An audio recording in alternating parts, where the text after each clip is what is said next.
დილამ შვიდობის შესრულდა 11 საათი და გაცემა დღის ნიუსრუმი ბრუნდება პირდაპირ ეთერში. მე ვალელა ბაღდავაძე დღეს პარასკევია სამუშაო კვირის ბოლო დღე, რაც იმას ნიშნავს, რომ შევაჯამებთ მიმდინარე კვირის მთავარ პოლიტიკურ საკითხებს, მათ შორის ბოლოში გადის ოპოზიციონერი ლიდერების წინააღმდეგ აღძრული საქმეების განხილვა. შესაბამისად, რამდენიმე დღეში გავიგებთ, გაუშვებენ თუ არა გიორგი ვაშაძეს, მამუკა ხაზარაძეს და ბადრი ჯაფარიძესაც ციხეში იმის გამო, რომ არ ითანამშრომლეს საგამოძიებო კომისიასთან. მაშასე ამ და სხვა თემებით ვიწყებთ ზუსტად 1 წუთში, იქამდე კი თვალი გადავავლოთ ბოლოს სიახლეებს.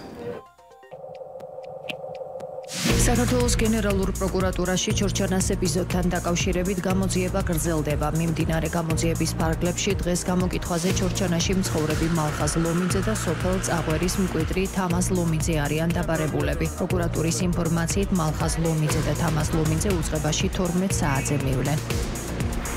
პარლამენტის ადამიანის უფლებათა დაცვის კომიტეტი დღეს ხტომაზე საკანონმდებლო პაკეტს განიხილავს, რომლის ამოქმედების შედეგად დაზარალებულს, რომელსაც რიგი დანაშაულის შედეგად ქონებრივი ზიანი მიადგა, ზიანის გამარტივებული წესით ანაზღაურების შესაძლებლობა ექნება. დედაქალაქში აქციები გრძელდება, მოქალაქეებმა საკანონმდებლო ორგანოსთან საავტომობილო მოძრაობა უწყვეტი პროტესტის 204 დღესაც გადაკეტეს. დემონსტრანტების მოთხოვნები უცვლელია, დაინიშნოს ახალი არჩევნები და გათავისუფლდნენ აქციების პერიოდში დაკავებული პირები.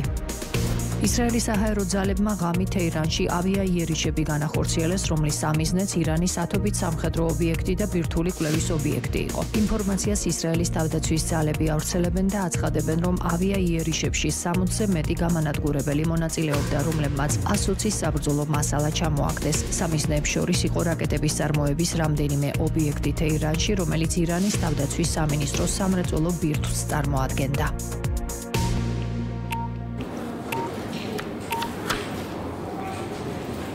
ეს არის დღის ნიუსრუმი. კიდევ ერთხელ მოგესალმებით და წარმოგიდგენთ ჩვენს პირველ სტუმარს, სტრატეგია აღმაშენებლის ერთ-ერთი ლიდერი პაატა მანჯგალაძეა ჩვენთან ერთად. გამარჯობა ბატონ პაატა და მადლობა რომ გვესწრებთ. მადლობა თქვენ. ბატონ პაატა, დღეს იყო ჩანიშნული თბილისის საქალაქო სასამართლოში გიორგი ვაშაძის საქმისთან დაკავშირებული პროცესი, რომელიც საგამოძიებო კომისიის სხდომაზე გამოუცხადებლობას უკავშირდება, თუმცა ის 24 ივნისამდე გადაიდო. ამის მიუხედავად საქმის განხილვა ბოლოშია გასული და მალე ველოდებით განაჩენს, რომელიც შეიძლება იყოს 1 წლამდე პატიმრობაც, ამიტომ მოდით ამ თემით დავიწყოთ. მარტივად გითხავთ, რა მოლოდინები გაქვთ და რისთვის ხართ მზად? რამდენად არის მზად გიორგი ვაშაძე იმისთვის, რომ შესაძლოა სასამართლოს ხდომათა დარბაზშივე დააპატიმროს? მადლობა პირველ რიგში მოწვევისთვის, მივესალმებ მაყურებელს. იმ მომენტიდან, როცა კომისიამ, ასე ვთქვათ, დაიწყო საქმიანობა, ჩვენთვის ნათელი იყო მიზანი კომისიის.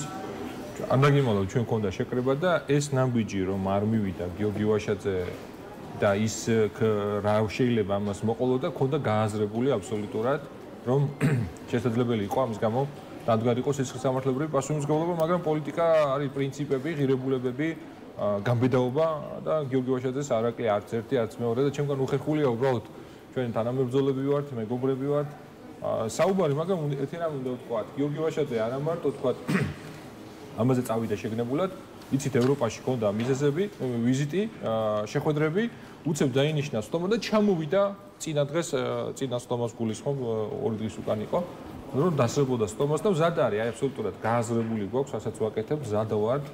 რომ ეს უსამართლო თქვა რაღაცა ფარს პროცესია კი არის ეს ფარს პროცესი, მაგრამ ეხლა გაქცევა დამალვა მიუხედავად იმისა, რომ შეუძლია რომ თავისუფლად, რა ვიცი, იცხოვროს, კარგად იცხოვროს, ჩვენი ამოცანა, ჩვენი შეგნებული არჩევანია დავჭირთ და ვიბრძოლოთ ქართულ ხალხთან ერთად. აი რატო ვამბობ ლელა ამას, აი არის პათეტიკა. აი მეც მქონია შირათ ესე ხანდახან იმედგაცრუება, ხანდახან აი რა იქნება შემდეგ ამაზე ფიქრი, მაგრამ მე რომ ფიქრობ რომ არაფერი რომ არ გავაკეთო, წინააღმდეგობა შევწყვეტო, უკეთესად ვიქნებით. აი ამ მართლა გუწევთ უშვებთ პატიმრობის გადაწყვეტილებას და აქვე გიორგი ვაშაძე იმ პოლიტიკოსების ჩამონათვალშია, ვინც სასამართლოს მიერ დაკისრებული გირაო გადაიხადა. რამდენად შეიძლება ვიფიქროთ, რომ გირაოს გადახდის გარემოების გამო სასამართლო უფრო ლოიალური შეიძლება იყოს გიორგი ვაშაძის მიმართ, ვიდრე ვთქვათ იმ პოლიტიკოსებთან მიმართებით, ვინც გირაოს გადახდაზე ვართ. მეგონი მაგაზე არ გადის ხვარი. რეჟიმმა მოარჩია კონკრეტულად ადამიანები, ვისაც თulis რომ პირველი რიგის ამოცანა არის ამათი მოშორება, ამათი იზოლაცია. ესეთები არ შეჩეული, გიორგი ვაშაძეა, იცით, ზურა ჯაფარიძე, ნიკა გვარამია, ნიკა მელია, ბადრი ჯაფარიძე, მამუკა ხაზარაძე, აი ეს ადამიანები ამოიღო მიზანში. პირველ რიგში ამაზე არ გაჩერდება და არავინ არ იფიქროს ახლა მე რო საუბრობ ამ ლიდერებზე, ყველასთან არ მივა, ვისთანაც დაჭირდება რეჟიმს. ყველასთან მივა. ეს ხალხი ხელახლა არის ხელმეორედ დაბარებული ყველა, რო ვიცოდეთ. გიორგიზე არ ვიცი, მაგრამ სხვები როგორც ამბობენ, ხელახლა დაიბარეს. ანუ ეს რას ნიშნავს, რომ ეხლა თუ ვთქვათ ვიღაცაზე თქვა ჯარიმა გამოვა, მომდევნო არ მიუსრულებლობის გამო აუცილებლად დააკავებენ. ეს არ არის კარგი ცხოვრებით გამოწვეული რეჟიმის, დალხენილი ცხოვრებით გამოწვეული რეჟიმს, რომ მეშინია ლიდერების დააკავებს, ეს არის რეჟიმის სისუსტე. რეჟიმს რომ მეშინია აქტიური მოქალაქეების დააკავებს, ეს არის რეჟიმის სისუსტე. არსად ავტოკრატია, როცა ადამიანებს პირზე ასე ჟარგონს გამოვიყენებ, ან მედიას სკოჩ პირზე აბარებს და ცდილობს მედიის ცენზურას, გუშინდელი გადაწყვეტილება ვნახოთ, არასამთავრობო ორგანიზაციების აგენტებად გამოცხადებას და საქმიანობის ხელის შეშლას, უცხოელი დამკვირვებლების ჩამოსვლაზე უარის თქმას. ხო, ეს როგორ ხო, ერთობლიობაში დავინახოთ, ხო, ეუთო ოდირიო საოცარი განცხადება ვნახეთ, ხო, 2002 წლიდან ეუთო ოდირი აკვირდება საქართველოში არჩევნებს. ყველამ ვიცით, ხო? აფრიკელი დიქტატორი გამახსენდა, რომელმაც თქვა, რომ არჩევნები რა საჭიროა, ხარჯიაო. აი დაახლოებით იგივე განცხადება გააკეთა ირაკლი კობახინამ, რა თქვიდაო, ეუთო ოდირიო, რატომ უნდა მოსკრათ, შევაწუხოთო, რატომ უნდა დავხარჯოთო, რატომ ეუთო ოდირის დასკვნას არენდო ოპოზიციური ძალები ბოლოს ჩატარებული საპრეზიდენტო არჩევნების შემდეგ და ახლა რატომ გინდათ კიდევ ერთხელ მათი ჩამოსვლა. ეს საპასუხო კითხვაც შემოგიტრიალეს ქართულ ოცნებაში. ეს რა შემოგიტრიალეს პირდაპირ გეუბნებით ეუთო ოდირმა პირდაპირ თქვა, რომ ფუნდამენტური პრინციპი არჩევნების ჩატარების ფარულობის იყო დარღვეული და ამას ვერავინ ვერ უარყოფს. ამას ჩვენც მოქალაქეებს მიმართა, ჩვენც ხო ვიყავით არჩევნებზე. მე პირადად, როგორც კი დილით ადრე მივედი, როგორც კი შემოვხაზე, მაშინ ვნახე, რომ ფარულობა იყო დარღვეული. უბრალოდ ამაზე ლაპარაკი და ხალხის დაშინება არ მოხიდეთ, ხედავენ ხმებსო, ამას ვერ გავაკეთებდი. მე უფრო მეცაც ვამბობ და არ მერიდება, მე მაგალითად აი ახლა რო იძახიან ხშირად არ ლაპარაკი, გავიდათ არჩევნებში, ხო? თუ ეს პირობები არ გამოსწორდა, ეს ხარვეზები, რითაც საპარლამენტო არჩევნები არ ვაღიარეთ, ისე გასვლას რა აზრია არჩევნებში? საპარლამენტო უბრალოდ ადგილობრივი თვითმმართველობის არჩევნების საკითხზე ჩვენ მივალთ იქამდე, მინდა ამოვწუროთ ის თემა, რაზეც დავიწყეთ საუბარი, გიორგი ვაშაძის წინააღმდეგ აღძრული საქმე, ასევე გახარიამდეც მივალთ, ვაშაძის წინააღმდეგ აღძრული საქმე და ის ასე ვთქვათ სასამართლო განხილვა, რომელიც მთელი ამ კვირების განმავლობაში მიმდინარეობდა.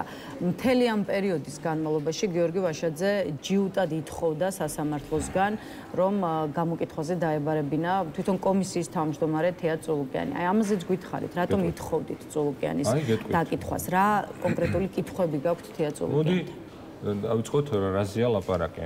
ჩვენი უფლება არის ვაღიარებთ თუ არა არჩევნებს და ამის გამო მანდატებზეც თქვა ადამიანებმა მანდატებზეც თქვა პარტიებმა უარი, ხო? არც ერთი ოპოზიციური პარტია ფაქტურად ამ ფარსში არ მონაწილეობს, რასაც თქვა პარლამენტი.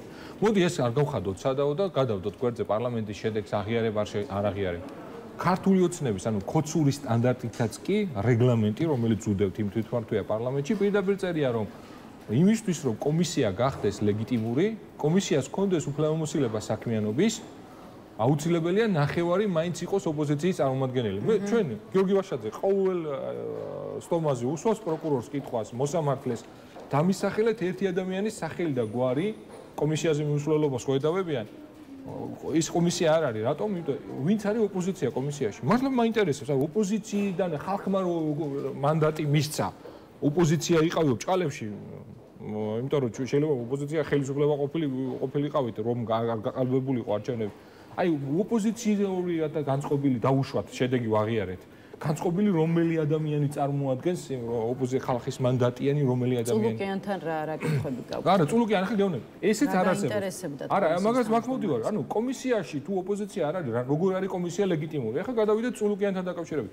მარტივი კითხვა გვაქვს ეს რომ რაღაცა ნიკოვსიიდან დარუბანდამდე ყველა საკითხში შეიძლება ვიძგინა დაიბარო ხო დაწყებული 2003 წლიდან ლიმიტი არ აქვს 2025-მდე შეიძლება ალბათ დაიბარო ხო ადამიანი აი მაგალითად ზურაგირჩის შემთხვევაში არანაირ თანამდებობა ზურას არ ქონია რა მოტივი დაიბარეს დასაკავებლად ვაშაძის შემთხვევაში რა ინტერესებთ როგორ ააშენა იუსტიციის სახლები როგორ ჩაატარა სასამართლო იმის რა ქვია იუსტიციის რეფორმა როგორ აღმოფრა კორუფცია ამ სისტემიდან თუ სიამოვნებით წავუკითხავთ ლექციას მაგრამ ამისთვის ადამიანი რატომ უნდა დაიჭირო და რატომ უნდა დააბარო აი ამას დაიბარო კითხვები რაზე გვაქვს მეორე ვაშაძის შემთხვევაში შეტყობინებაც არ მოსვლია ადამიანს ხო უნდა დაგიბარონ ხო უნდა მოვიდეს SMS-ი გამოუგზავნა თანამშრომელმა რომელსაც არაფერი შეხება არ აქვს კომისიასთან არც უნახია ეს შეტყობინება და ვერც ადასტურებენ რომ ვაშადზე მე შეტყობინება ნახა ადამიანს ედავებიან ქმედებას რომელიც საერთოდ არ ჩაუდენია ეგ სალკე საკითხია მივიდოდით თუ არ მივიდოდით რომ ჩაებარებინა მაგრამ მანამდე ფორმალურად მაინც ხო უნდა იყოს სტანდარტი წულგია დაკითხვა რა გვაქვს მარტივი კითხვა გვაქვს წულგიას რა სტატუსი სამართლებრივი სტატუსი გააჩნია წულუკიანს ვის წარმოადგენს წულუკიანი იმიტომ რომ იმ კომისიაში ოპოზიცია არ არის გასაგები საგამოძიებო კომისია მუშაობას განაგრძობს და განაგრძობს კონკრეტული პირების გამოკითხვაზე დაბარებას, მათ შორის მეორედ ჩამოუარა კომისიამ რიგ ოპოზიციონერ პოლიტიკოს, მაგალითად გიორგი გახარია, მამუკა ხაზარაძე და ნიკა გვარამიაც გამოიძახეს მეორედ, რომელსაც რუსთავის ციხეში გაეგზავნა კომისიაზე დაბარების შეტყობინება. აი რა ხდება უკვე ამ პოლიტიკოსებთან მიმართებაში, როგორ ფიქრობთ, რატომ მონიშნა ქართულმა ოცნებამ ისინი უკვე მეორედ? კომისიის მიზანი არ არის, ასაც აცხადებენ, რომ თითქოს რაღაცის შესწავლა უნდა 13 წელი ქონდათ და თუ რამის გამოძიება უნდა და თუ რამის გამოკვლევა უნდა პროკურატურა მათ ხელშია, სასამართლო მათ ხელშია, პოლიცია მათ ხელშია და რამეს როგორმე გამოიძიებდნენ და გაარკვევდნენ. არა, მიზანი არ არის, ამ კომისიის მიზანი არის რეპრესია და დაჟია იმ ხალხის, ვინც რეჟიმს არ მოსწონს, არ მოსდის თვალში და უფრო მეტიც ისტორიის გადაწერა. რატომ? იმიტომ რომ 2008 წელს ამ კომისიამ, ეგრეთ წოდებულმა კომისიამ საქართველოს დადო ბრალი და ქართულ სამხედროებს დადო ღიად ბრალი. ეხლა ამ კომისიამ, მე გახარია მომწონს არ მომწონს ხო არ არის, ბევრი რამეში არ ვეთანხმები საერთოდ, მაგრამ კაცო 2019 წელს სუპერძალოვან მინისტრს ეძახდნენ. შემდეგ პრემიერ-მინისტრად დანიშნეს. შემდეგ თქვენს ჩორჩანაზე კომენტარები არსებობს რეჟიმის, რომელიც ამბობს, რომ გადავარჩინებთ დღეს როგორ შეიძლება რომ ამაში ბრალი. მე გახარიაზე რატო საუბრობ? იმიტომ კი არა სიმპათია მაქვს. საუბრობ, იმიტომ რომ თუ ჩემს გვერდით ყოფს ექცევიან უსამართლოდ და ხმას არ ამოვიღებ, ხვალ მე მომექცევიან უსამართლოდ და ამიტომ ლაპარაკობ. არ შეიძლება ესეთი ორმაგი სტანდარტი, არ შეიძლება მონა იყო და მონის მონა იყო და ამაზეც ხო ხალხს მონის მონა სიტყვა მე მგონი და მოვიღოთ ხმარებიდან რეჟიმს ესე უნდა, მაგრამ ჩვენ ამას რა თქმა უნდა არ მივიღებთ.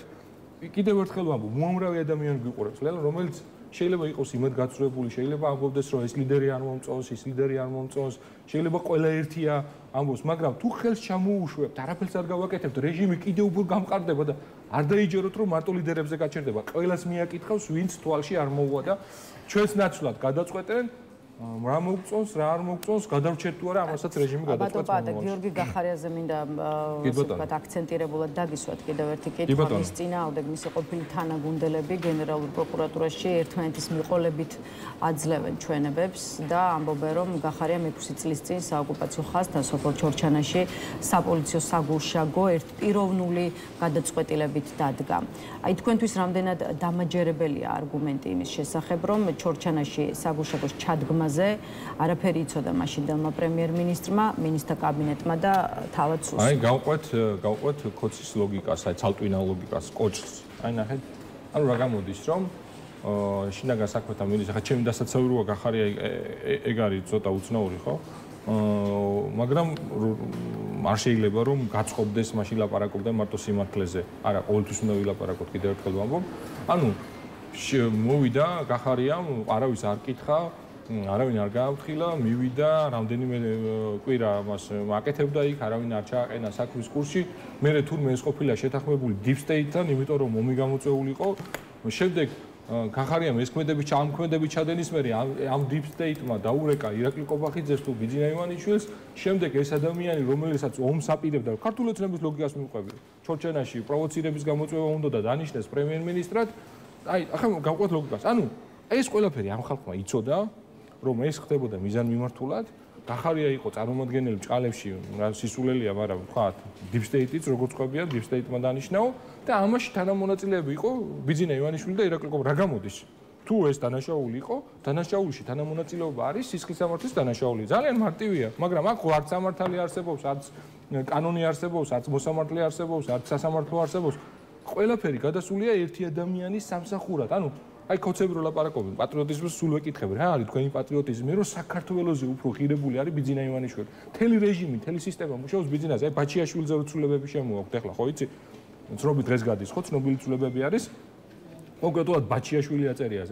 კაცი მოიტაცეს ბიძინას მილიონების გამო, ჩამოიყვანეს ქვეყანაში და ეხა პარლამენტი დაჭერებული წესით იღებს კანონს, რომელსაც ქვია გიორგი ბაჩიაშვილი. აი ეს არის ხალხს ნუელოდებით ბიძინასგან რეჟიმისგან უთხრათ გულისხმობთ ცვლილებებს, რომლის მიხედვითაც რიგი დანაშაულის შედეგად დაზარალებულს ქონებრივი ზიანის გამარტივებული წესით ანაზღაურების შესაძლებლობა ექნება შესაძლებლობა რომ ამოიღოს დღეს განიხილავს ამ საკანონმდებლო ცვლილებათა პაკეტს არ არის მიტაცებული ძალაუფლება ადამიანის უფლებათა კომიტეტი. მიტაცებულია ძალაუფლება კიდევ ერთხელ ვამბობ რამდენი ხანი გაგრძელდება ესე არის ხშირად ლაპარაკი რამდენი ხანიც არ ამოვიღებთ უფრო მეტი ადამიანი ხმას მე კიდე გეუბნები მეც ყოფილი ვარ იმედ გაწყვებული მეც არ მომწონს ბევრი რამე ზოგლის ოპოზიციის წარმომადგენელზე არც მინდა გამარჯვების თქმა მაგრამ უკეთესი არჩევანი რომელია წავიდე დავჯდე გავებუტო ხალხს და სახში დავჭერ და ხელები ჩამოუშვა არა ჩვენ თუ არ ვიბრძოლეთ ჩვენი უფლებებისთვის კარგი. ასე ვერ გადავჭრით. ბატონო, რაც შეეხება საგამოძიებო კომისიის ხტომაზე მამუკა ხაზარაძის მეორე დაბარების მიზეზს, ამჯერად საქმე ეხება 2012-2025 წლებში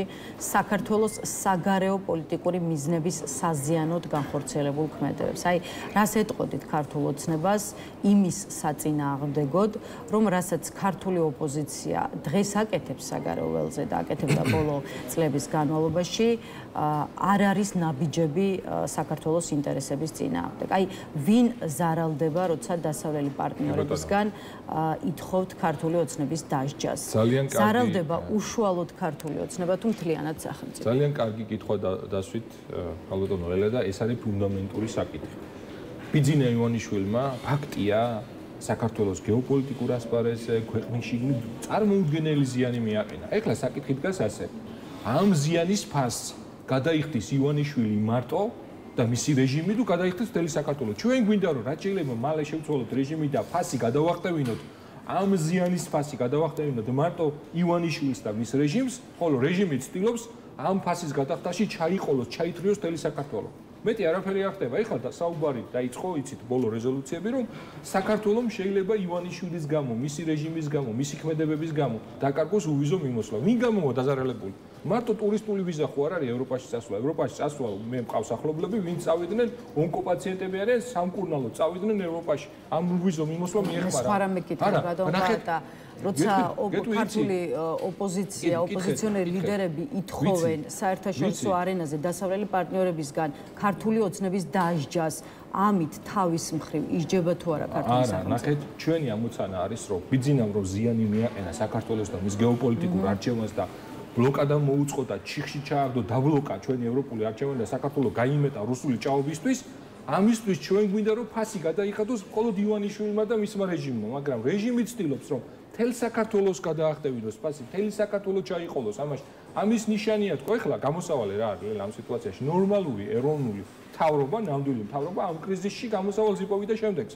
დანიშნავდა ახალ საპარლამენტო არჩევნებს და თუ რეიტინგი აქვს, თუ ხალხი უჭერდა მხარს, რა შეაშინებდა, ახლა ლეგიტიმაციას აიღებდა ამერიკასთანაც და ევროპასთანაც გააგრძელებდა ურთიერთობას. ამას არ აკეთებს.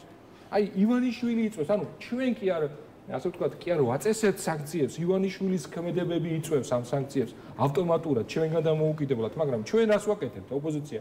ჩვენ გვინდა რომ ფასი გადაიხადოს მხოლოდ ივანიშვილმა და არ დაზარალდეს საქართველოს მოქალაქე. ჩვენ გვინდა რომ უვიზო მიმოსვლა საქართველოს მოქალაქეებს კი არ შეუწყდეს, უვიზო მიმოსვლა შეუწყდეს ყველა პირს, რომელიც ეხმარება და აძლიერებს მოძალადე რეჟიმს. აი ეს არის განსხვავება. ეს არის ქმედებები ივანიშვილის რეჟიმში. ჩვენ არ ვიწვევთ სანქციებს. სანქციებს იწვევს ივანიშვილის ქმედებები და ეს პროპაგანდისტული მესიჯი რომ ყოველთვის ვიტყვია. ეს არ იფიქროს ვინმე რომ სათქმელი არ მაქვს, სხვა რომ შვიდობას ვიცავთ. არ არსებობს მეგობრებო შვიდობა ევროპის და ამერიკის გარეშე, ევროპა ძლიერ ამერიკასთან და ევროპასთან ურთიერთობის გარეშე. არ არსებობს რუსული მშვიდობა ბუნებაში. მართლა რატომ ამბობ ამას? იმიტომ რომ სადაც რუსეთი მიდის, სადაც რუსული გავლენა ვრცელდება, ყველგან მიდის ომი, გრევა და უბედურება, გადახედოთ მსოფლიოს. და ესენი ამ მშვიდობას დავაზობენ სინამდვილეში და ჩვენ გვინდა ნამდვილი მშვიდობა. ევროპით და ამერიკით განმტკიცებული მშვიდობა. ადგილობრივ არჩევნებზეც მინდა ვისაუბროთ, როგორც გიორგი ვაშაძემ განაცხადა რამდენიმე დღის წინ, თუ არ დაიჭირეს, მზად არის დაჯდეს და დაელაპარაკოს მაგალითად მამუკა ხაზარაძესთან, რომელიც ოპოზიციური ძალების მისამართით ესეც საინტერესო შეთავაზებას აკეთებს, ერთიანი საარჩევნო ნომერი, ერთიანი საარჩევნო სია და ერთიანი კანდიდატებით არჩევნებში მონაწილეობა. ხაზარაძის ამ შეთავაზებაზე გიორგი ვაშაძეს ასეთი გამოხმაურება ჰქონდა, თუ ციხეში არ ვიქნებით, დავსხდეთ და დავილაპარაკოთ. მამუკა ხაზარაძის განცხადებაში დავინახე ის, რაც არ იყო აქამდე ნათქვამი. ერთიანი სია და ნომერი ეს ძალიან დიდი რამეა. ამბობს ვაშაძე. ვაშაძის ეს განცხადება ნიშნავს თუ არა იმას, რომ ხაზარაძის შეთავაზებით მოიხიბლეთ და შესაძლოა სტრატეგია აღმაშენებელმაც დაიწყოს ფიქრი ადგილობრივ არჩევნებში მონაწილეობაზე. ძალიან სწორი ითქვა არის ნამდვილად კეთახმებით ეს უნდა აუცილებლად ეს საკითხი ამაზეც უნდა ვისაუბროთ რას გულისხმობდა გიორგი ვაშაძე ჩვენ გულისხმობთ იმას რომ როცა კრიზისია როცა ჩიხია როცა დეპრესიული გარემოა როცა ყოველდღე აშინებენ საქართველოს მოქალაქეებს აუცილებელია გზის შეთავაზება ადამიანს როცა გამოუვალი ვითარება აქვს როცა თხოვს გამოვყევით უნდა ვაჩვენოთ გზა და ჩვენ გზავს ხედავთ ერთიანობაში და ერთიანობა ორ რამეში ერთიანობა რეჟიმის ცვლილების საკითხში და ერთიანობა საქართველოს ევროპული მომავლისთვის, რომ უფრო დაცული და უფრო უსაფრთხო გავხადოთ საქართველოს მომავალი.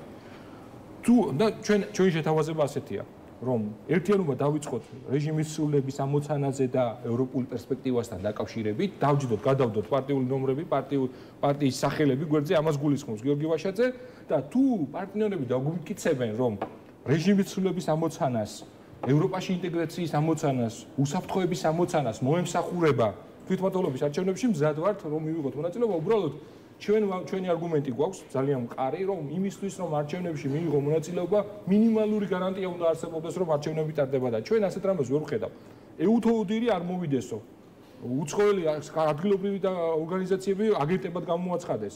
დაკვირვების და მონიტორინგის სისტემა გააუარესეს, ლიდერებს იჭერენ, პარტიებს აუქმებენ. ეს არჩევნებია ხალხო? ეს არ არის არჩევნები, მაგრამ ეს არ ნიშნავს, რომ არ დავჯდეთ და არ ვისაუბროთ. კიდევ ერთხელ ვამბობ, ჩვენ ამ ინიციატივაში მოგვეწონა შერბილდა თქვენი პოზიციები აღარ არის ისეთი პრინციპული ბოიკოტირებასთან.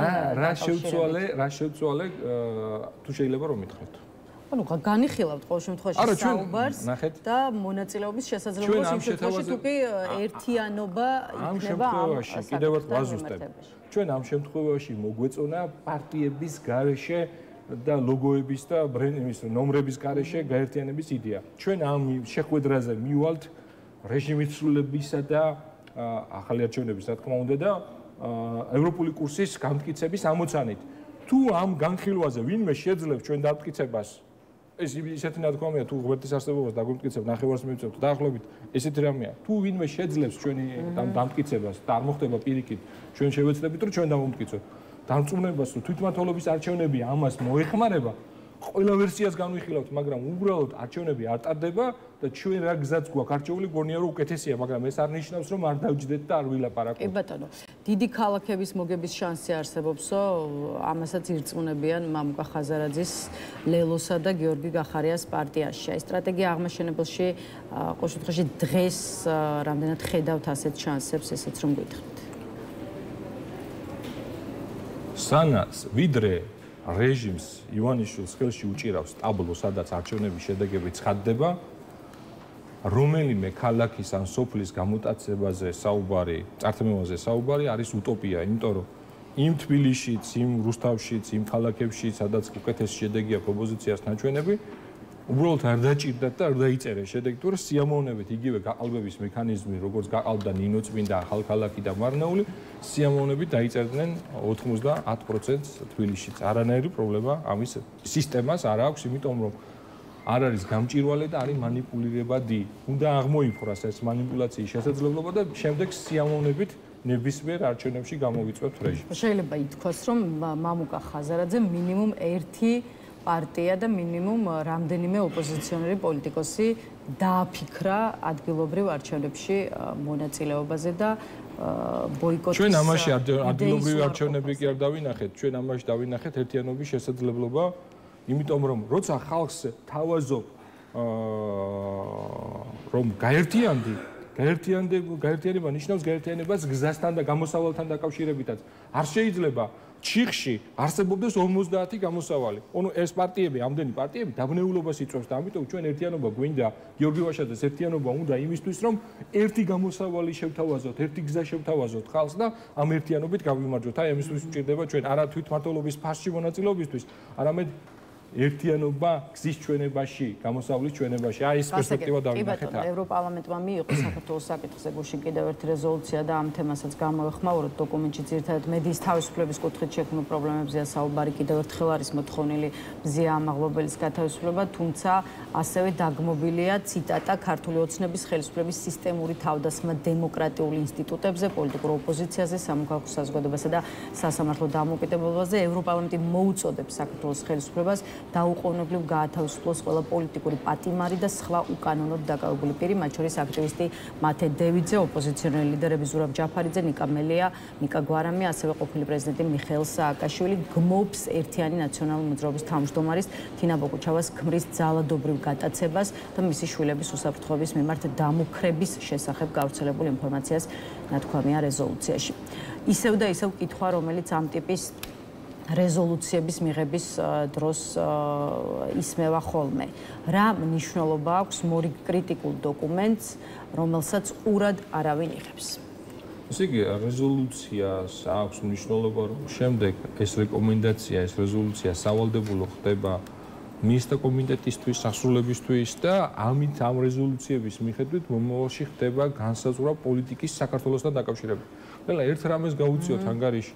ეხლა რომ არჩევნები არ გაყალბებული იყო და ეს რეჟიმი არ ძალაუდობდეს საკუთარ ხალხზე, საქართველოს სად იქნებოდა? ეხლა ამ 6 თვის მანძილზე ჩვენ დაჩქარებული წესით მიღებული გვექნებოდა ყველა რეკომენდაცია, რომელსაც ითხოვდა 9-ვე რეკომენდაცია, რასაც ითხოვდა ჩვენგან ევროპა და საქართველოს გადასული იქნებოდა ახალ ეტაპზე ევროპასთან ურთიერთობის დაჩქარებული წესით საქართველოს გაწევრიანების ეტაპი, რაც ნიშნავს 2028 წელს საქართველოს ევროკავშირის წევრობას და ევროკავშირი კი არა, საქართველოს სადაც ვართ, აი ეს უვიზო რაც გვაქვს, შეიძლება ესეც დავკარგოთ, შეიძლება საერთოდ ევროსაბჭოში არ იყოს საქართველოს წარმომადგენლობა, ხო, ამ რეალობაში იზოლაციაში მოექცეს ქვეყანა, შეიძლება საერთოდ პარტნიორების და მეგობრების გარეშე დარჩეს საქართველოს და მე ვინმე დამისაბუთოს, როგორ არის საქართველოს უფრო დაცული, უფრო უსაფრთხო, უფრო მშვიდობიანი, როცა ევროპა და ამერიკა არ გიდგას გვერდით. აი ამაზეა ლაპარაკი. ჩვენ ვინმე ვიხეთას გონია რომ ეს პოლიტიკური კინკლაობის ამბავი ან ლიდერი მომწონს, არ მომწონს, ამის ამბავი არა, საქართველოს ყოფნა არ ყოფნის ამბავია, საქართველოს მომავლის ამბავი წყდება ახლა ამ პერიოდში. ემიტოა ეს турბულენცია. არ იფიქროს ვინმე რომ რეჟიმი კარგად არის. რეჟიმს რო უჭირს, ამიტომ იჭერს ლიდერებს, ამიტომ ებრძვის მედიას, ამიტომ აუქმებს არასამთავრობო ორგანიზაციას, ამიტომ მუშაობს მხოლოდ პროპაგანდა. ეს არის გაჭირების ამბავია და ესე დიდხანს ვერ გაჩერდება. გავიმეორე არასამთავრობო ორგანიზაციები, რადგან ახსენეთ, აგერ ლონდა თოლორაია, რომელსაც ჰქონდა ორგანიზაცია კანონის უზენაესობის ცენტრი, ამბობს, რომ გრანტების შესახებ კანონში შესული ცვლილებების საფუძველზე მისი ორგანიზაცია დაიხურა. უნებრივია, მისი მიზანია. რატომ კიდევ ერთხელ ის ჟარგონი კარგად გავიგოთ. რეჟიმს, რომელსაც არა, აი აქ სივრცე ხო თავი ნეიტრალური ვერ დააბრალებს ვერავინ ამ გუნდს, ამ სივრცეს, რომ არის პოლიტიკურად მიკორძოვებული, არ არის. რატომ არ მოდის აქ ქართული ოცნების წარმომადგენლები, ჩვენ მზად ვართ.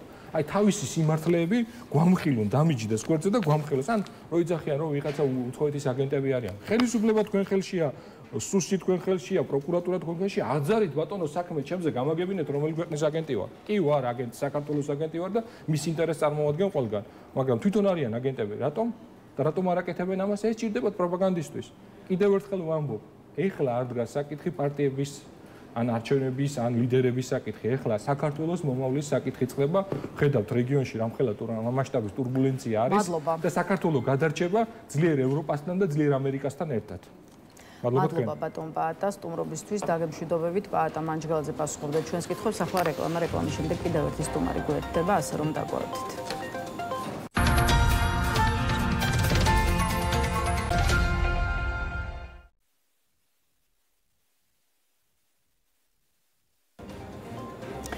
რეკლამის შემდეგ ვაგრძელებთ პირდაპირ ეთერში მუშაობას. გვერდდება ჩვენი კიდევ ერთი სტუმარი, ნაციონალური მოძრაობის თავმჯდომარის მოადგილე იგორ ნარმანია ჩვენთან ერთად. გამარჯობა იგორ და მადლობა რომ შემოგვერდით. იგორ, მოდით დავიწყოთ იმ სურათის შეფასებით, რომელიც ოპოზიციურ ველზე შექმნა ქართულმა ოცნებამ პატიმრობაში მყოფ მიხეილ სააკაშვილს, რომელსაც თქვენი ძალა პატიმრად მიიჩნევთ. ბოლო 1 თვის განმავლობაში დაემატნენ ირაკლი ოქროშვილი, ნიკა მელია, ზურაბ ჯაფარიძე, ნიკა გვარამია და არის მოლოდინი, რომ ეს რიცხვი გაიზარდოს, გამომდინარე იქიდან, რომ მიმდინარე კვირას თუ არა, მომავალ კვირას უკვე უნდა დადგეს განაჩენით გიორგი ვაშაძის, მამუკა ხაზარაძის და ბადრი ჯაფარიძის საქმეებს. აი რა პირი უჩანს, რამდენად გაუშვებს ქართული ოცნება ყველა ლიდერს ციხეში, რას დაარქვევთ დღეისთვის არსებულ სურათს და უკვე იმ სურათსაც თუ კი ფაქტობრივად ყველა წამყვანი ოპოზიციური ძალის ლიდერი მართლაც ციხეში აღმოჩნდება. ბატონო, ხო, პირველ რიგში მადლობა მოწვევისთვის, რაც შეეხება ოპოზიციონერი ლიდერების დაკავებას, ამ ხალხო აქტივისტების დაკავებას და ზოგადად ამ რეპრესიულ მანქანას, რომელიც ჩართული აქვს, ქართულ ოცნებაზე მომართული აქვს.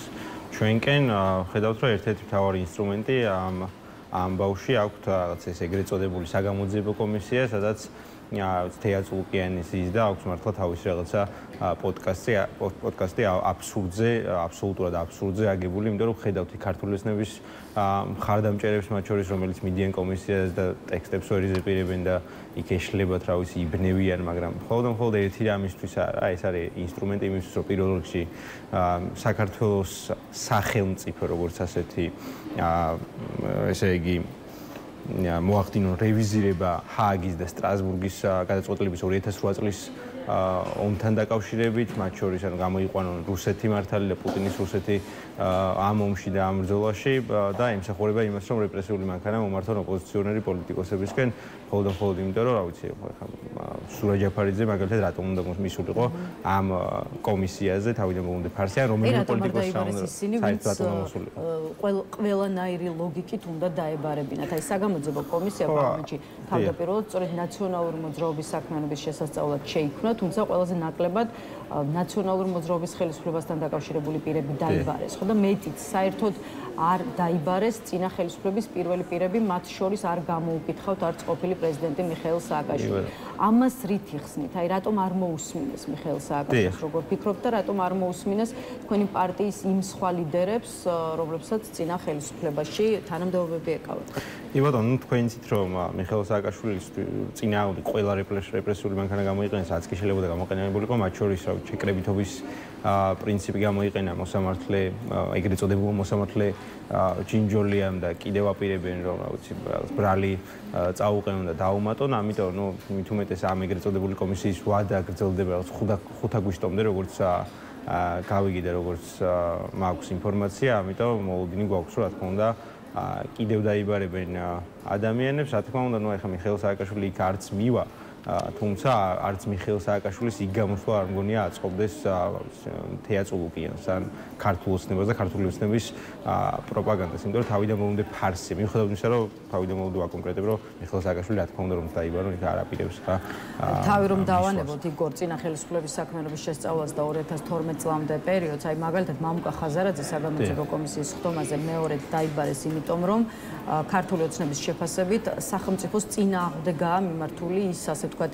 შეხვედრები, რომელსაც ხაზარაძე უცხოეთში დასავლელ პარტნიორებთან მართავს. ახლა უცხოეთში სიარული არც ნაციონალური მოძრაობის ხელმძღვანელ პირებს აკლიათ, ხო თინა ბოკუჩავათი დაწყებული, რომელიც ნახევარჯერ შეიძლება ითქვას მართლაც დასავლეთშია. შესაბამისად არის თუ არა ლოგიკური კითხვა, რატომ დაიბარეს ხაზარაძე და არა ვთქვათ თინა ბოკუჩავა ან ნაციონალური მოძრაობის სხვა ლიდერები. ხო, ამას ვამბობ 5 აგვისტომდე გრძელდება ეს ეგრეთ წოდებული კომისია და გვაქვს მოლოდინი რომ ჩვენს ლიდერებს დაიბარებენ, ამ მუხლით ყველას დაბარება შეუძლიათ სინამდვილეში, იმიტომ რომ ყველას გვაქვს საგარეო ვიზიტები და შეუძლიათ რომ ჯაშუშობად მონათლონ ქართულ ოცნებას, ეს ნამდვილად არ გაუჭირდება, ხო? ნიკა გვარამიეც, რომელიც უკვე ციხეშია ამ ეგრეთ წოდებული ბრალით, ისიც დაიბარეს განმეორებით, რა ვიცი, ლოგიკა საერთოდ არ დიახ, მხოლოდ აქ არის საუბარი მხოლოდ იმაზე, რომ ბრალი შეიძლება დაუმძიმონ, დაუმატონ და ასე შემდეგ და ეს რეპრესიული მანქანა უფრო და უფრო რაღაცა გააძლიერო და მომართონ ჩვენს წინააღმდეგ. ამიტომ მათ შორის მამუკა ხაზარაძეს ყველა ადამიანს, რომლებიც დაბარებულია ამ კომისიაზე, მათ შორის გიორგი გახარიეც როგორც დაიბარეს. მეორედ არის დაბარებული და მეორედ ხო, მე მათ რა ვიცი ხა მიმართავდი კიდევ ერთხელ რომ როგორც რა ვიცი ოპოზიციონერებს რომ არ მიიღონ მონაწილეობა არავითარ ფასში, როგორც ვიცი, მამუკა ხაზარაძე ისედაც არაპირებს, რომ არ მიიღოს მონაწილეობა. მივიდა პირველ ჯერზე, ხარი ალბათ მეორედაც მიიღო არ მისმის რატო იღებს ამ ფასში მონაწილეობას და ასევე უწოდებდი, რომ არ მიიღო თვითმმართველობის, ეგრეთ წოდებული თვითმმართველობის ფარში მონაწილეობა, იმიტომ რომ იგივეა ზუსტად რაც თეატრალურკიანის კომისია და იგივეა ზუსტად რაც ეგრეთ წოდებული იგორ თვითმმართველობის არჩევნებამდე მივალთ სულ რამდენიმე წუთში, იქამდე გიორგი გახარია, რადგან ახსენეთ, მას შინაგან საქმეთა მინისტრობის დროს საოკუპაციო ხაზთან მდებარე სოფელ ჩორჩანაში საგუშაგოს ჩადგმას ედავებიან. ქართულ ოცნებაში ამტკიცებენ, რომ ამით გაიზარდა სამხედრო ესკალაციის საფრთხე და საერთოდ ცეცხლის გახსნის საფრთხე. აი რითი შეიძლება აიხსნას ჩორჩანაში საგუშაგოს გახსნის საკითხზე ქართული ოცნების ასეთი რეაქცია ამ ამბიდან 6 წლის შემდეგ.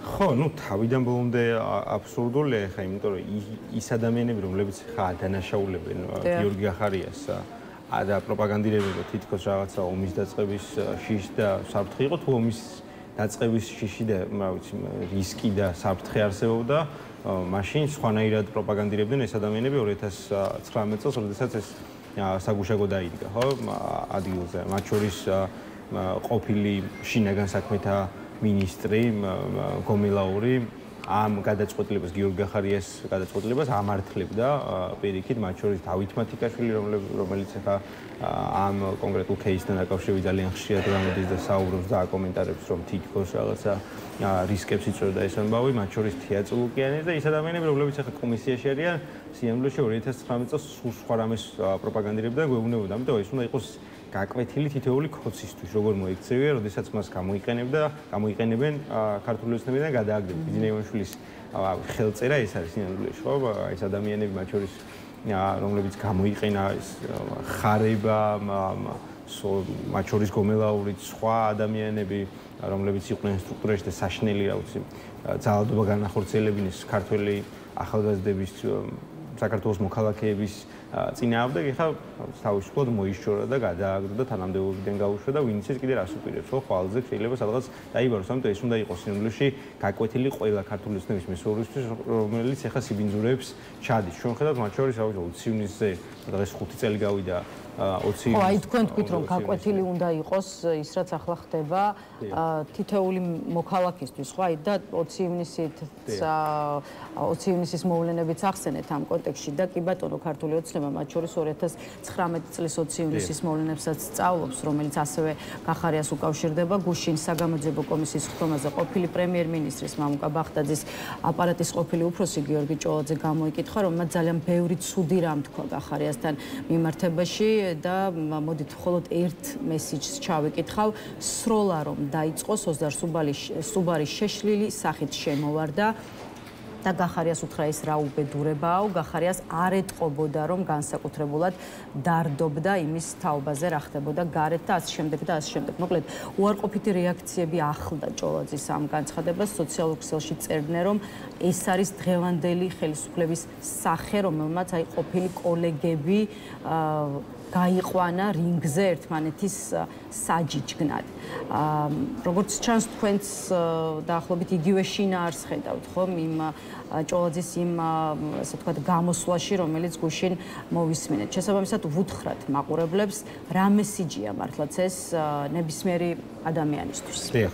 ხო, პირველ რიგში 6 წელი გავიდა 20 ივნისიდან და გვახსოვს მაშინ რაც ჩაიდინა ქართულმა ოცნებამ, გვახსოვს როგორ მოიქცენ ქართულ სახელმწიფოს გავრილოვი ჩაგვისვეს პირდაპირ იმ ადგილას, საიდან ზუსტად გამოსახურდია დამოუკიდებლობა გამოაცხადა და არაერთი ისტორიული მოვლენა, ხო, არავითარ შემთხვევაში არ შეიძლებოდა ეს და ძალიან ბევრი ადამიანი მაშინ ვერ ხვდებოდა, რომ ქართული ოცნება სინამდვილეში ანტიქართული და პრორუსული ძალა იყო. ის ადამიანები მათ შორის, ვინც ახლა ქუჩაში არიან და ახლა ხვდებიან ამ ყველაფერს, ძალიან კარგია რომ ახლა იაზრებენ, თუმცა რა ვიცი 6 წლის წინ ეს პრობლემაც იდგა, რომ ძალიან ბევრი ადამიანი კიდევ ვერ ხვდებოდა ქართულ ოცნებას რა საფრთხე შეიძლება მოიტანა ქართული სახელმწიფოებისთვის. ხო, რაც შეეხება გიორგი გახარიას кейს ამ საკითხთან დაკავშირებით, მის დამცველად ნამდვილად ვერ გამოვდგები, თუმცა თუ ასე იყო და თუ ასე ამჩნევდა ქართული ოცნების წარმომადგენლები მაშინ რა ვიცი ეს ადამიანი ამ დარბევის შემდეგ პრემიერ-მინისტრი გახადეს და რა ვიცი სუპერძალოვანი მინისტრი ეძახდნენ და ლექსებს უძღვნენ კობახიძე და სხვა ქართული ოცნების მესვეური. ამიტომ ხო ვიძახი ამას რომ მათ შორის გიორგი ახარიასთვისაც ქართული ოცნების ყველა წარმომადგენლისთვის ქართული ოცნების ზოგადად გუნდში ყოფნა ან თუნდაც გარედან მათ თამაში შეყვა ნიშნავს იმას რომ არაფერს არავის არ დაუფასებენ, მხოლოდ გამოიყენებენ და მოისურვებენ. მათ შორის ახლა შეგვიძლია ლევან იოსელიანის кейსი გამოიყენოთ, რომელიც ჩემთვის ნამდვილად არ ქმნის იმ პერსეფციას, რომ რაიმენაირად ის არის ჩემი სახალხო დამცველი ან ჩვეულებრივი ქართული მოქალაქის სახალხო დამცველი, თუ ქართული ოცნების სახალხო დამცველს გავს და ამ ადამიანსაც პარლამენტში ანგარიში ჰქონდა, ნახეთ როგორ მოიხსნა, არ დაუფასეს. არა და საკმაოდ კრიტიკული ანგარიში ჰქონდა სახალხო დამცველს და სწორედ ამიტომ დაიმსახურა და მიიღო ქართული ოცნების საჯარო გამოსვლებში, მათ შორის არჩევნების გაყალბებასთან დაკავშირებით, მათ შორის ადამიანებზე ძალადობასთან დაკავშირებით, საჯარო გამოსვლებში ამასთან დაკავშირებით მაინც იკავებდა ლევან იოსელიანი თავს და ძალიან ბევრჯერ, როდესაც ვცდილობდით ჩვენ რომ დავხმარებოდეთ დაზარალებულ ადამიანებს, საერთოდ არ იყო აქტიურად ჩართული ლევან იოსელიანი. იგორ, კიდევ ერთი კითხვა გიორგი გახარიას და ამავე დროს გარე ძალების კონტექსტში, რაზეც მუდმივად აპელირებს ქართული ოცნება, გახარია სწორედ ქართული ესე ვთქვათ, გარე ძალების აგენტურაში ადანაშაულებს ქართული ოცნება, ვინ არიან გარე ძალები, ამ კითხვაზე გუშინ გარკვეულწილად თეა წულუკიანმა უპასუხა, რომელმაც საგამოძიებო კომისიის გუშინდელ სხდომაზე გერმანიის ყოფილი ელჩისკენ გადაისროლა ისრები და თქვა, რომ ის ხშირად ერეოდა საქართველოს შიდა საქმეებში. მე შევსწრები ვარ საუბრებს, როდესაც ჰუბერტ knirši პირდაპირ უზრდელად ესაუბრებოდა მაღალი თანამდებობის პირებს და ეუბნებოდა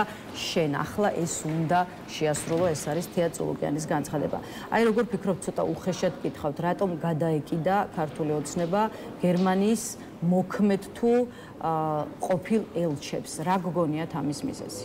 და რამდენად საფუძვლიანი შეიძლება იყოს ეს გადაკიდება? ნუ პირველ რიგში ქართული ოცნება მოსდევს ყველას, ვინც მათ წინააღმდეგა უბრალოდ სიცრუის წინააღმდეგა, სიცრუის ტირაჟების წინააღმდეგა, მათ შორის ჰუბერტ kniršis ადრინდელი განცხადებები რო გავიხსენოთ, მათ შორის 20 ივნისთან დაკავშირებითაც შემდგომი მოვლენები საკმაოდ ლოიალურად იყო ქართული ოცნების მიმართ განწყობილი, მაგრამ როდესაც შეიცვალა ობიექტურად მისი პოზიცია, ქართული ოცნებისთვის ის უკვე გახდა რაღაცა მტრის ხატი და რაღაცა უცხოური გავლენის ძალა თუ აგენტი. ხო, ქართული ოცნება ყველას ესე, შემდგომში ყველას ესე მოიქცევა, ყველას ესე მოიპყრობა, ვინც არ მოეწონება, ვინც არ ჩაჯდება მათი პროპაგანდის ჩარჩოებში, ამიტომ ხო ეს გასაკვირი საერთოდ არ არის თეა წულუკიანის გამით უმეტეს, ჩვენ ხედავთ თეა წულუკიანის ყოველ წელიწადში რაღაც შეცვლილ პოზიციებს კონკრეტულ ავიცი მოვლენებთან, კანონებთან დაკავშირებით, მათ შორის ალბათ შეიძლება სოციალურ ქსელში იხილეთ სიტყვასთან დაკავშირებით და მისი შეცვლილი პოზიცია ეხლა. ხო, ამიტომ ქართული ოცნება არის არაპრინციპული, არაქართული პრორუსული ძალა, რომლისგანაც მსგავსი ქმედებები არ არის გასაგები. იგორ, თვითმმართველობის არჩევნებს რაც შეეხება დავსვათ ამ თემაზეც რამდენიმე კითხვა, თქვენ ბოიკოტის მომხრე პარტია ხართ და თქვენი ეს პოზიცია ცნობილია, თუმცა აი მამუკა ხაზარაძეს აქვს შეთავაზება არჩევნებში, უბრალოდ იფიქროთ არჩევნებში ერთიანი საარჩევნო ნომრით, ერთიანი საარჩევნო სიით და ერთიანი კანდიდატებით გასვლაზე. მაგალითად, გიორგი ვაშაძე ფიქრობს, რომ ეს შეთავაზება არ არის რაღაცა უბრალო შეთავაზება და მზადყოფნა გამოთქვამს, რომ ხაზარაძესთან დაჯდეს და დაელაპარაკოს. რამდენად შეიძლება ამ წინადადებამ თქვენც დაგაფიქროთ და უარი გათქმევინოთ ბოიკოტის იდეაზე? ხო, ნუ თავიდან ბოლომდე აბსურდია ახლა ის რაზეც საუბრობს მამუკა ხაზარაძე და ლელო ჩემთვის თავიდან ბოლომდე მიუღებელია ამ ფაქტის შეყოლა, იმიტომ რომ არ არსებობს კომბინაცია, რომლითაც ქართულ ოცნებას მოუგებ რაღაც ან თვითმმართველობის ან საპარლამენტო არჩევნებს, მანამ სანამ ისინი არიან ძალაუფლებაში, მანამ სანამ საკანონმდებლო ცვლილებები არ განხორციელებულა, პირიქით გამკაცრდა ცესკოში, მათ შორის დაკვირვების უფლება ფაქტობრივად აღარ ექნებათ საარჩევნო და ოპოზიციურ დამკვირვებლებს, ამიტომ ხო თავიდან ბოლომდე რა კომბინაციას ახლა არ უნდა შემოგთავაზოს ან მამუკა ხაზარაძე, ან გიორგი გახარიამ, რომ თითქოს რაღაც ნეიტრალური კანდიდატი შევარჩიოთ და რაღაცა სეპარტიული და ასე შემდეგ რასხაპარიც არ უნდა დავხატო თავიდანვე ფარსი მარტო ერთიან კანდიდატებზეც არ არის საუბარი. ერთიანი საარჩევნო ნომერი, ერთიანი საარჩევნო სიაზეც არის საუბარი და ერთიან რაღაცა კანდიდატებს. თუმცა მე მგონია რომ საერთოდ აზრი არ აქვს ამ არჩევნებში შეყოლას ჩვენ ვართ აქტიური ბოიკოტის მომხრე პირიქით ჩვენ ვეცადოთ რომ რაც შეიძლება ნაკლები ადამიანი უნდა მივიდეს ამ ეგრეთ წოდებულ არჩევნებზე და პირველ რიგში ეს არის პოლიტპატიმრების თხოვნა ხო პოლიტპატიმრების ოჯახების თხოვნა მათ შორის რომ ჩვენ არ უნდა შევიდეთ ამ ფარში და მათ შორის ხა ყველანაირი ლოგიკით უცხოური წნეხი რომელიც ახლა მომდინარეობს ხო ობიექტურად მომდინარეობს მათ შორის ამერიკის შეერთებული შტატებიდან ევროპული ქვეყნებიდან ევროკავშირის წევრი ქვეყნებიდან შემცირდება აუცილებლად შემცირდება იმიტომ რომ თუ ისინი ხედავენ რომ ჩვენ ბიზნეს ივანიშვილს ვესაუბრებით თუ ისინი ხედავენ რომ ჩვენ ბიზნეს ივანიშვილის დაგეგმილი თამაშის წესებში შევდივარ და ვთამაშობთ რაღაცას ანუ თუ ხედავენ რომ ჩვენ რაღაცა ოპოზიციონერობას და დემოკრატიულობას თამაშობთ ამ ადამიანების დამოკიდებულებაც შეიძლება ქართული ოცნების შეფასებით ოპოზიცია არის გაბანკროტებული და გაკოტრებული და სწორედ ამიტომ იძახით რომ არ უნდა მოხდეს არჩევნებში შესვლა არანაირი რესურსი არ გააჩნიათ ამ პარტიებს და ამიტომ ეშინიათ მარცხისო ეს არის მართლ პარტიაში გაკეთებული განცხადება ცდებიან ქართულ ოცნებაში როცა ფიქრობენ რომ არჩევნებში არ შედიხართ იმიტომ რომ დამარცხების გეშინიათ რეიტინგის მხრივ ყველა კვლევა შეიძლება აჩვენებდეს რომ ქართულ ოცნებას 30%-ზე მეტი რეიტინგი ნამდვილად არ აქვს ამ ქვეყანაში და რა ვიცი რომ გავიაროთ ქუჩაში მივხვდებით რა არის დამოკიდებულება ქართველი ხალხის თუმცა ეს არის ანუ ისინი რა სინამდვილეში რაზეც საუბრობენ მათ ხელში არსებულ რესურსებზე ეს არის ადმინისტრაციული რესურსი ეს არის ცესკო ეს არის ძალოვანი სტრუქტურა რითაც ძალადობს ეს არის ეგრეთ წოდებული სასამართლო და ეს არის ყველა სახელმწიფო ინსტიტუტი რომელიც მიტაცებული აქვს ხო და ამ პირობებში თავიდანვე რაც უნდა ხო 25% რო ქონდეს ქართულ ოცნებას და 20% რო ქონდეს აზრი არ აქვს უბრალოდ იმიტომ რომ გადაიკეთებს ამ შედეგს როგორც გააკეთა 2024 წლის საპარლამენტო არჩევნებში იმიტომ რომ ყველა მის ხელთ არსებული ბერკეტი მუშაობს რომ ეს გააკეთოს ეს შეძლოს ამიტომ ვიძახით რომ სანამ ქართული ოცნება არ კიდე უფრო არ შესუსტება ქართულ ოცნებას არ მოუწევს დათმობებზე წამოსვლა ერთი დათმობაც კი არ გვინახავს ხო საკანონმდებლო ცვლილება არ გვინახავს მაგალითად არჩევნებთან დაკავშირებით გარდა იმისა რომ კიდე უფრო გაამკაცრეს კიდე უფრო გაართულეს საქმე კიდე უფრო ზრდიან რეპრესიებს ადამიანების და ოპოზიციური პარტიების მიმართ. იგორ, ბოლო კითხვა მინდა დაგისვათ, რაც შეეხება უკვე იმას, რომ მართველი პარტია 4 ოქტომბრის ადგილობრივ თვითმმართველობის არჩევნებზე არ მოიწვევს ეუთო ოდირის მისიას. როგორ აფასებთ ქართული ოცნების ამ გაწყვეტილებას და მეორე მხრივ თქვენ არჩევნებში არ მონაწილეობთ, შესაბამისად ეს ამბავი რამდენად არ ვიცი, გაღელვებთ?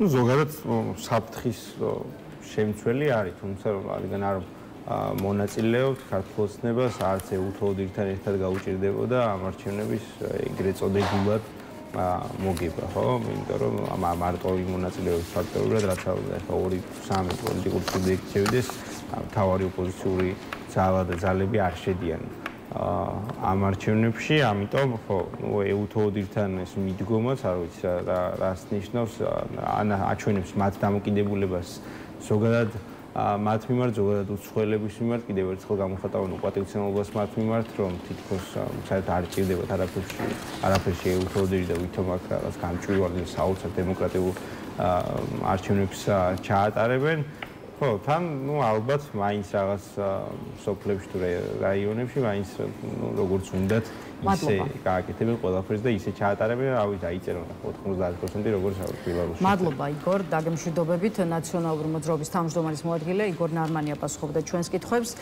დღის ნიუსრუმი ამით დასრულებულია ჩვენი სამუშაო კვირაც ერთმანეთს ორ შაბათიდან შევხვდებით. ნახვამდის.